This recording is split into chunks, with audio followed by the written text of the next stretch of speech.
Hello, hello. I'm here in the forest, in this place we call Meanderland, on the Anishinaabe lands, about just a few miles from the big water of Lake Superior. And I promised the story in my last email that I sent out. And if you'd like to subscribe to that, I'll post something below of where to do that on my website. And so a story. In this last newsletter, I spoke about the crossroads. I spoke about and often speak from the weather, the weather forecast of where I'm at, or where I see or feel or hear is around me, in beloveds and the world at large.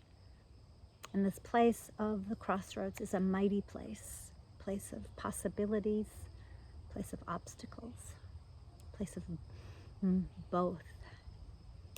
And this story was promised that I mentioned. It's known as the Lindworm, and there's many variations, and it comes from the northern places of Norway and Sweden and now Denmark, and it goes back before these names were other names like Lochlin, as Norway was known, at least by the Scots. So prepare yourself for a story, light a candle, got mine, and settle, and let's begin. And just begin here in this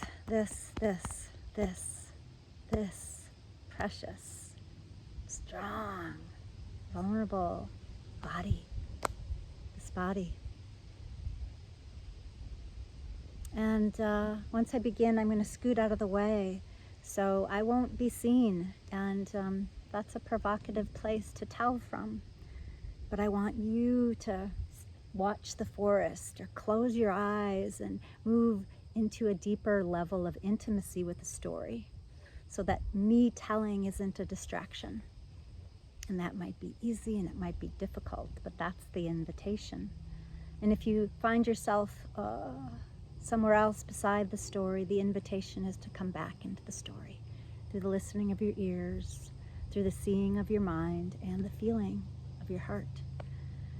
So, breathing, feeling yourself seated, standing, lying down. Notice the way the breath moves in you, the way your muscles sit on your bones. And let us begin.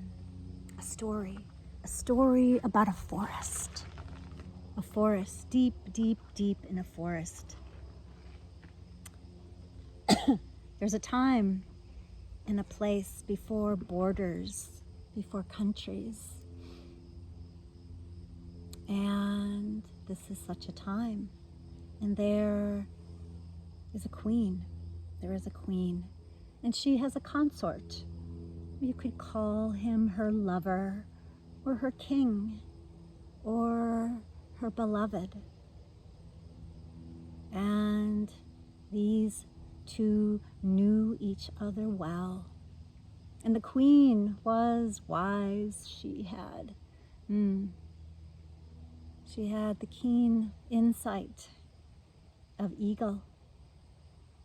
She had the heart of a great mother bear. And she had the wings and beauty of swan.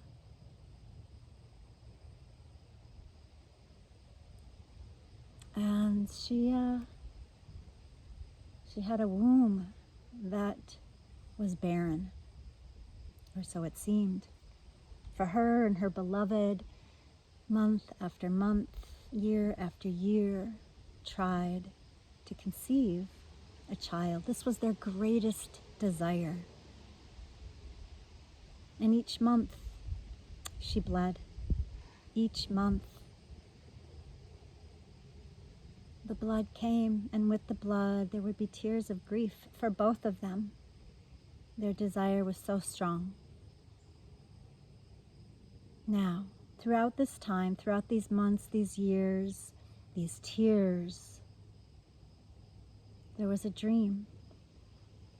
There was a dream that they seemed to share. And it shared some commonalities. The dream was in a forest that led down a path, a forest of birch, a forest of spruce and maple and ash, old sacred ash. And the path led through the forest, and in each dreaming, it just kept going, this path, but the urgency to find the end of the path, to find where the path led, was really what the dream was about. Until one night when the moon was dark, the queen dreamt this dream again. And this time, the path led and wandered, and she followed and followed, breathless, waiting, anticipating, until she rounded a corner in the path. And there was a hut. And in the hut, there was an old woman. And there's always an old woman with stories and medicine. And in her eyes was the universe. And in the dream, the old woman whispered into the queen's ear, whispered about seeds and blooms and a baby.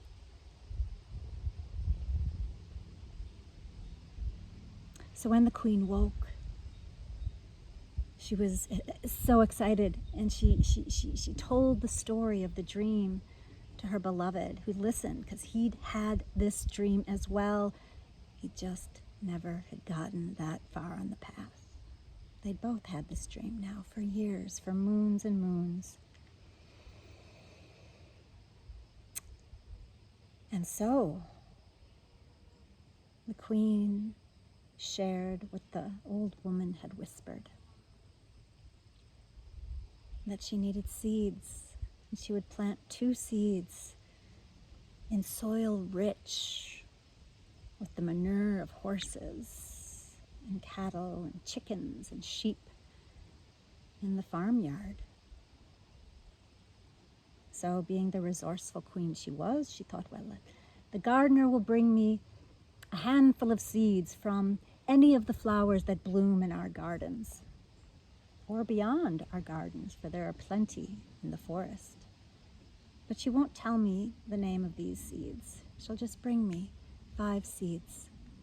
And so the gardener brought the seeds. And together, the queen and her love, they planted them in the barnyard, in that thick, gorgeous soil. And then that night, they made love. They made the kind of love that was porous and permeable, where their bodies were no longer separate, but together. And it was sweet and holy. Now, in the morning, as the old woman in the dream had whispered to the queen, they went back to the soil where the seeds were planted. She only planted 2. She didn't know what they would bloom into, but as promised, 2 plants had grown out of the soil. And as they looked upon these plants, just before their eyes, they bloomed. And as she was instructed in the dream, she was instructed to eat the white blossom, not the red blossom. But they were both so beautiful. And she was so tempted by just the color of the red blossom. But she stuck to the plan. She listened to the wisdom in the dream, and she ate that white blossom. It was so good, so good, so good. And then she lost all control in that moment, and she plucked the red blossom and stuffed it into her mouth and chewed and chewed and chewed and swallowed, and it was gone. It was in. The deed was done, and she was shocked by her behavior, as was her love. But what was done was done. And so the rest of the day they spent in the garden and beyond the garden into the forest, listening.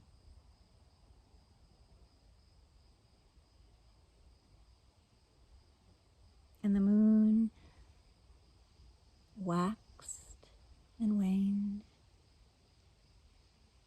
and her blood did not come.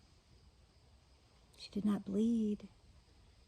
And there was a stirring. She was certain of it. There was a stirring, a quickening in her womb. This empty space was filling and filling and filling. Oh, the joy. The whole queendom heard the news. They could not keep it to themselves. The bluebirds knew it, the pigeons knew it, the ducks, even the surly badgers knew it and rejoiced. And 9 months later, the queen went into labor. And during her labor, there were choirs singing. There were harpers harping on their harps. There were flautists fluting. Such music, the sweetest music. And the birds joined in, and the wolves howled and howled and howled outside the walls of that fortress. And the midwife was skilled. She had birthed babies, so many babies she had caught into her capable, strong, strong hands. She knew the warp and weft of birth, the way some of us know how to knead bread, how to make pie crust, how to wash a window, how to plant a seed and tend to it. And the queen labored. And then a birth. And out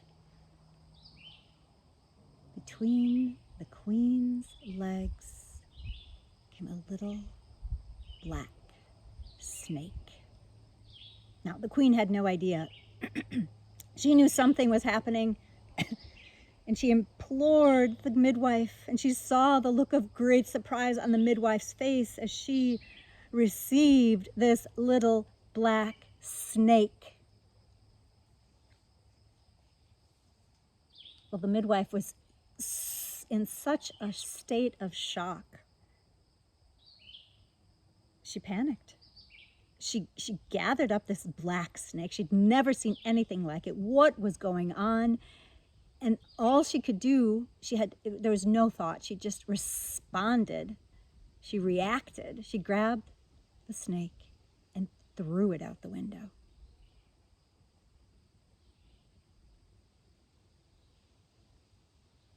And things were moving fast in the queen's body, and before long, a baby's head began to crown. And the midwife focused on the job at hand as she had done again and again and again. And within moments of the birth of the little black snake, a beautiful baby boy was born. Hair the color of a raven's wing, eyes as blue as the sky.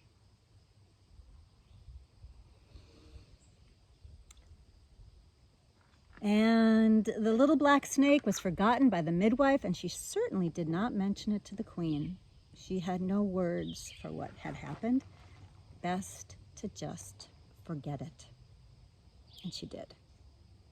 Because the child in her arms and now laying on her mother's chest was so beautiful. And so a prince was born into the world, a princely young man, child, an infant. And the whole queendom rejoiced. And time passed, and seasons came and went. Harvests were made, and some were bountiful, and some were not. And eventually it was the prince's time to go out into the world. He was eager for adventure, for experience that he could not get in the walls of this fortress. He could not experience in the great love from his parents and the community that he grew up in. And he also had, the first desires to find love. So the king and the prince's father, the queen and the prince's father, gave their blessing and gifted him with the gifts that he might need on his travels. And in the dawn of one spring morning, he rode off.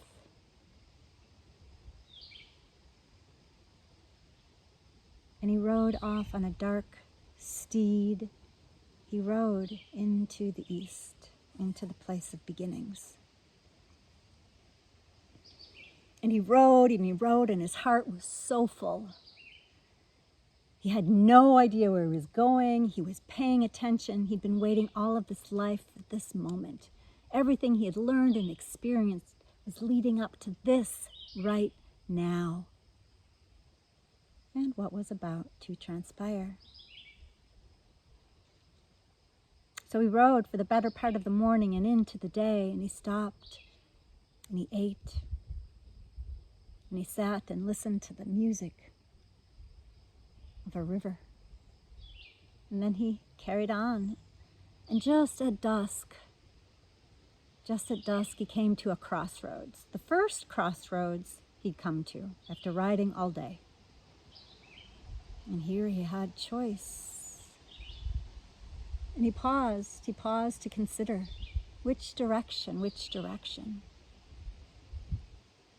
And that's when he heard the sound of thunder. And that's when he saw this great black serpent. There was nothing small about this serpent. It was low to the ground, and it slithered into the crossroads, and it reared up, and it hissed at the prince, startling his horse.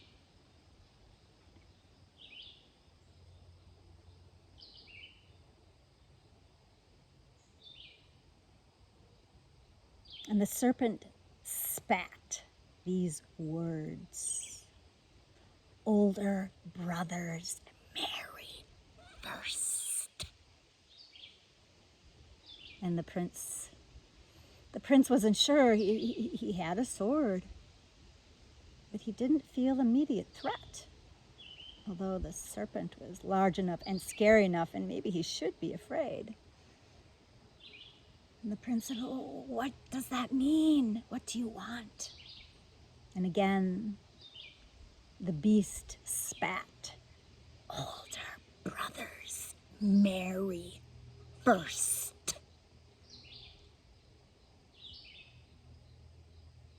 and his mouth opened, and his snake, his tongue slithered out, and its fangs were bared, and a little spark of fire came out.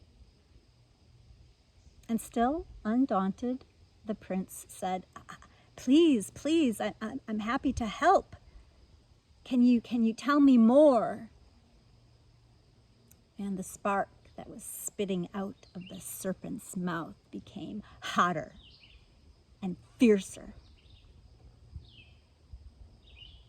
So the prince backed his horse up, and he went back from the way he came.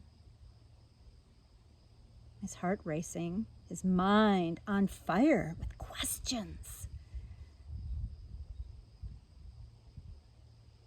And he slept that night under an old ancient oak tree. And he dreamt of a wedding, but it wasn't his. And the next day he carried on in another direction. The road forked and away he went. And he rode until he came again to a crossroads. And he had to make a choice which way to go. And that's when he heard the thunder, just as before. And that's when he saw the snake slithering in to the center of the crossroads. And the snake hissed again, older brothers, marry first. But there was no reasoning with the snake. There was no understanding. No more communication was shared, and the prince went off.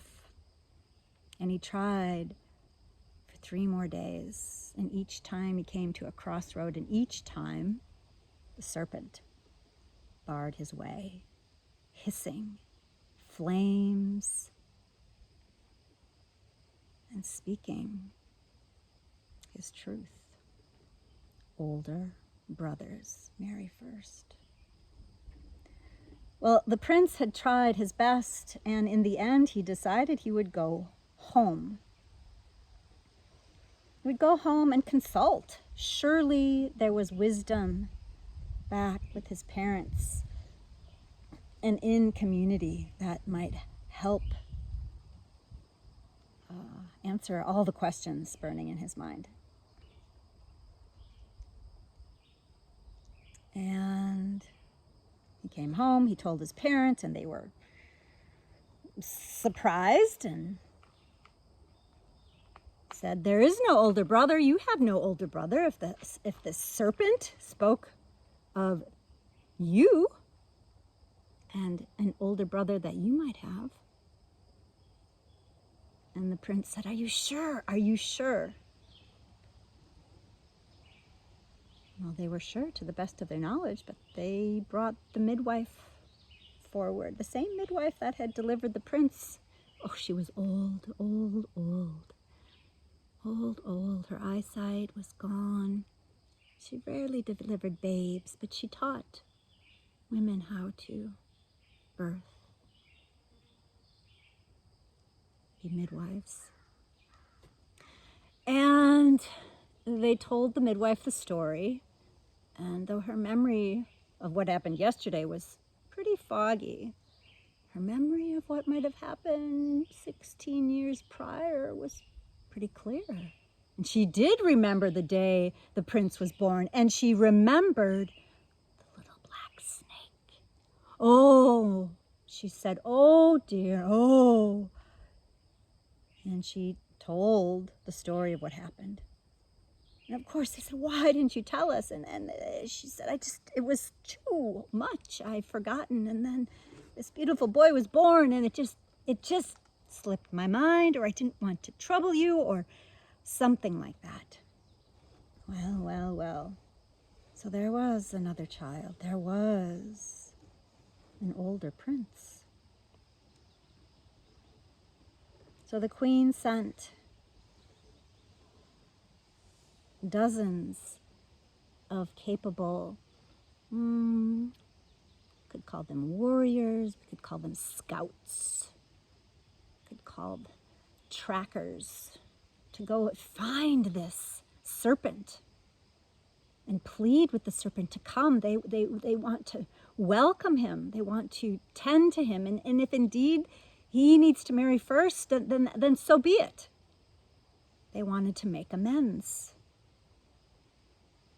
This was very clear to them. So the warriors, the scouts, the trackers, the poets and the storytellers, the minstrels, they did find the snake after a year and a day. And the beast agreed to come back.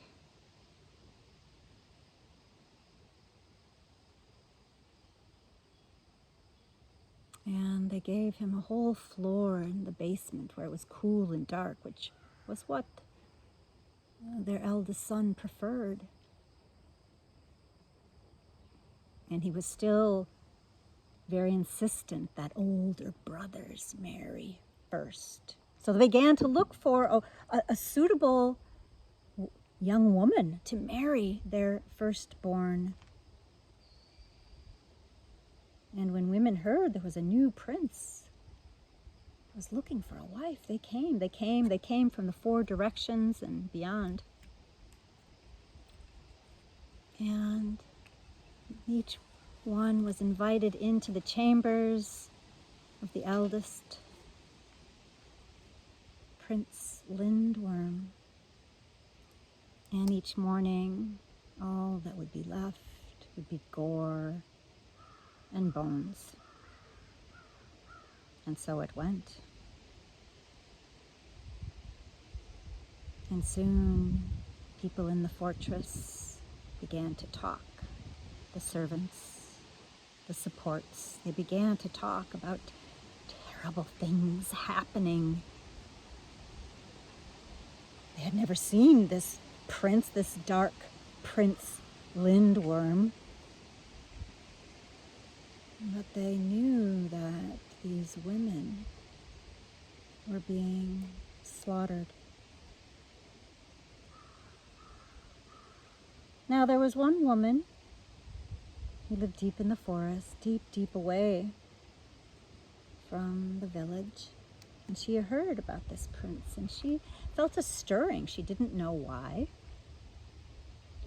And one day while she was out in the forest, an old woman stepped out from behind a tree and said, Now, fair young one, let me tell you your fortune. Would you like to hear your fortune?"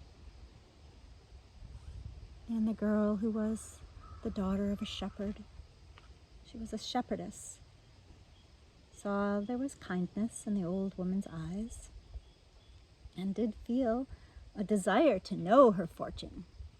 She was curious. The old woman said, "You will wed, you will marry." And the girl mentioned this dark prince looking for a wife and the story she had heard about women being killed, never returning. "Aye," said the old one. Yes, but if you try." And she whispered a few golden nuggets of wisdom in her ears. And she told the shepherdess what to do, and the shepherdess did. She went to the castle, she went to the palace, she went to the fortress, and she said to the queen, "I will marry your son, but I need a year and a day to prepare. And I do not want to meet him now. I will meet him on the day of the wedding." And the king and the queen gave their blessing. And she said, "And I will need bolts of cloth, and I will need all the thread that I require." And they thought this was a strange request, but they were happy to provide such a small thing, really. And they liked the young shepherdess. She was clear. She knew her mind and her heart. And so for a year and a day, the shepherdess, she stitched herself 12 garments from the cloth and embroidered her dreams, her visions. She embroidered the strength of a bear. She embroidered the wings of a hummingbird. She embroidered all of her favorite flowers and her trusty sheep. She embroidered into these 12 garments. And over the course of the year, she sewed in mugwort and motherwort and figwort into her garments. She sewed in yarrow and roses. And at the end of the year, she had 12 beautiful garments, each unique and different, each embroidered with plants and beasts and symbols, trees and flowers and fruits, each unique. And she returned to the queen and she said, "I am ready. This is the day. I will meet your son this evening. And I would like to have brought in a tub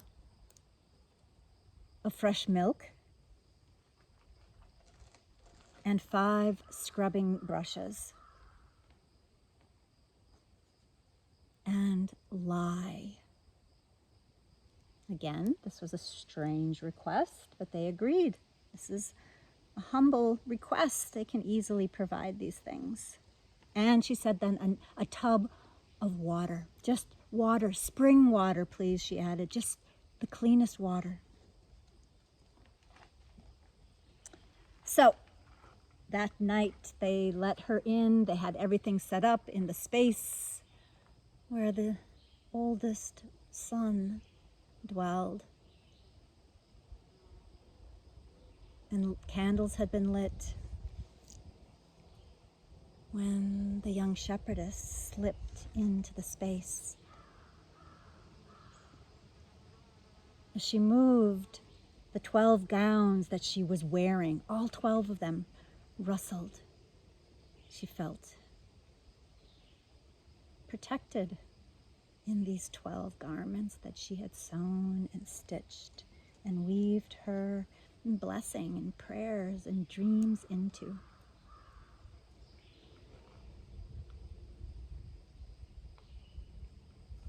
And then remembering the words of the old woman she had met over a year ago, just over a year ago, when the dark Lindworm, when Prince Lindworm slithered out from the deep shadows of the space and he hissed, "Take off your clothes."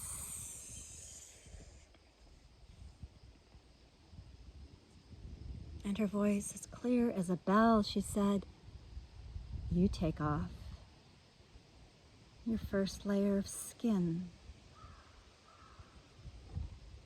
The serpent hissed, "Nobody has ever asked that of me." And he was both troubled and charmed by this woman. And he agreed. So she took off the first garment, and he took off a layer of his skin, the scales falling to the floor like iridescence. And then the serpent said, "Again, take off that dress." And she replied, "I will if you take off the next layer of your skin." And so it went 12 times. 12 times that each garment was shed by the shepherdess and a layer of skin was shed by Prince Lindworm until she stood naked. And the Lindworm, this fierce beast, was reduced to this gooey, sticky mass. And she gathered up the prince, and she put him in the bath of milk. And she took the first brush, and she took the lye, and she scrubbed, and she scrubbed, and she scrubbed. And when that brush ran out, she took the other one, another one, and scrubbed, and scrubbed, and scrubbed. And the prince howled in pain. He begged her to stop. He was too weak to do anything about it. He was at her mercy as she relentlessly scrubbed this goo, this film, this layer that was not him away. And as he howled with pain, as he begged for mercy, she sang. She sang all the songs her grandmother had told her, songs about the rising sun, songs about the stars and the sky, songs about the great tree Yggdrasil. And after all the brushes had been worn, there, all the film, the goo, the slime, the stench was gone. There was a pink-skinned young man with hair the color of ravens' feathers.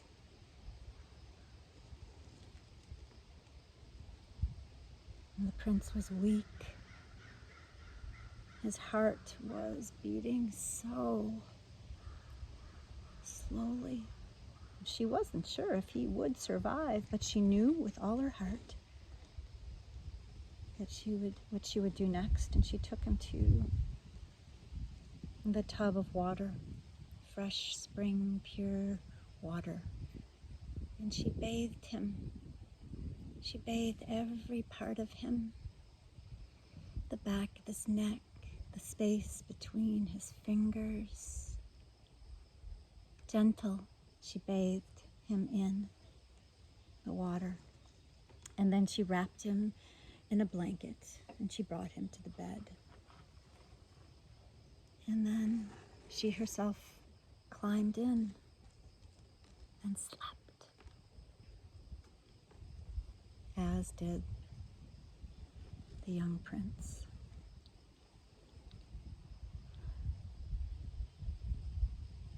Well, in the morning, the queen and the king,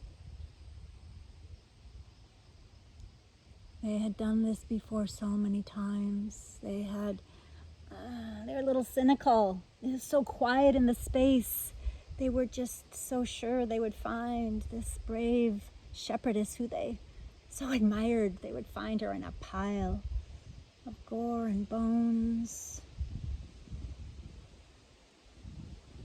And when they opened the door, when the great wood door creaked open, the candles were still lit and flickered. And the early morning light came in through the slits of windows. And there in the bed was the shepherdess, sleeping. And there in her arms, and she in his, was a young man. A young man with the queen's lips, a young man with his father's cheekbones. And their son.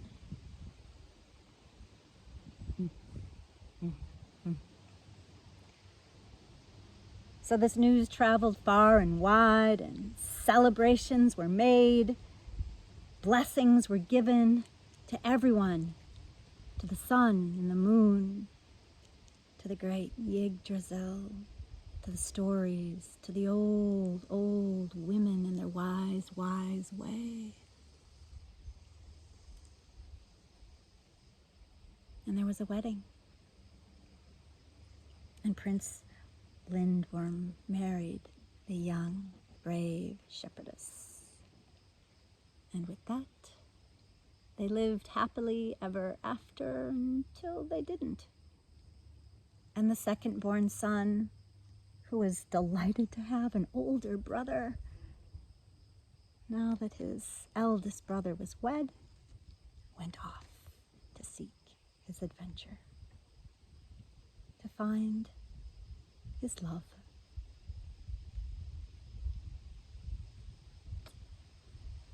So that's it.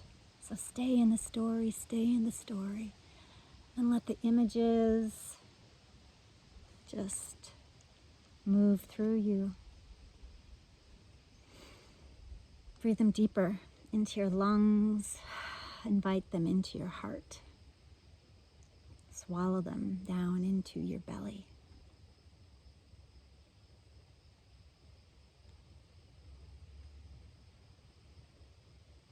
And over the course of the next few days or weeks, revisit the story of Prince Lindworm. And just notice, where are you in the story? What parts of the story charm or trouble you?